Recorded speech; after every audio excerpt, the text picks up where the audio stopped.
Hello and welcome to this short introduction to PhD Manager. First of all, you can find the system at this URL. Otherwise, you can find it on the website of the doctoral school, in your enrollment letter, or under the overview of system accessible systems for Aalborg University. Now, for you as PhD students, there are three main pages that you will need to look at. There's the information page, the page for your PhD plans, and the page for your progress reports. This short video will give you an overview of the different sections, how you can use them, and when you will need to use them during your PhD study. First of all is the information page or the info page, where you can see your department, program name, project title, so on and so forth. You can also see when your PhD was started and when you're expected to complete your PhD study.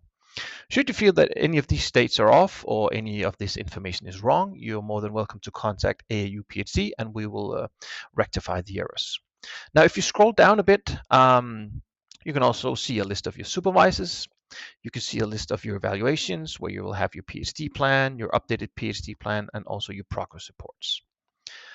After this, you have your dissemination activities. And if you click this small button here, you get a chance to add your different dissemination activities. Now, this can both be conferences, it can be teaching, can be workshops, whatever type of activity where you present and share knowledge about your research. You can give it a title, click a type, hours if you want to, and what year you completed this. Hopefully it was during your PhD. If we go back to the information page, after dissemination activity, we have the study abroad, environmental change section.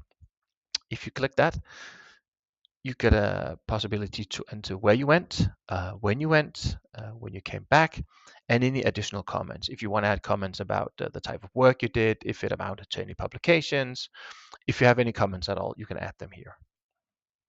Once again, we go back, and the next section is for course activity.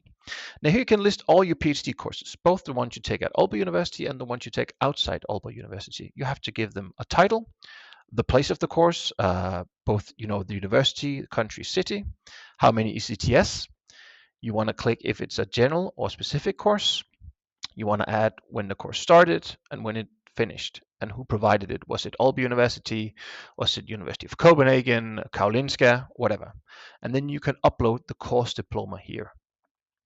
Now, when you want to classify them as general or specific courses, for the ones offered at Aalborg University, they will be divided into these groups in PhD Moodle.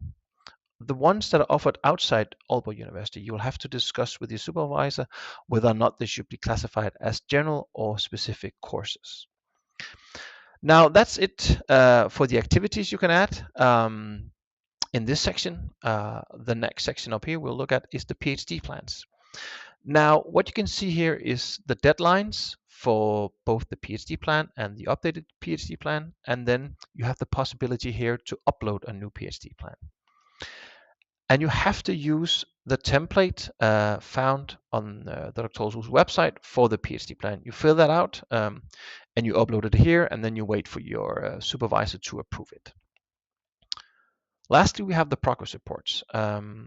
Now, the progress reports is done every 6 months at Aalborg University, and you can see the deadlines for your upcoming progress reports down here. Now, when it's time for you to upload a progress report or acknowledge a progress report, you will receive an email from PhD Manager, where you just have to click a link, and you have to check out some specific boxes after clicking that link. Again, if there are any questions or if you feel any of these states are wrong, or if you have uploaded a progress report and it hasn't been registered, whatever it might be, feel free to contact us. So this is a short overview. Most of your time will be spent on the information page. Add this link to favorites if you want to, so you can always find it without having to look for it. Again, if you have any questions, if anything is wrong, feel free to contact AU PhD and we'll be glad to help.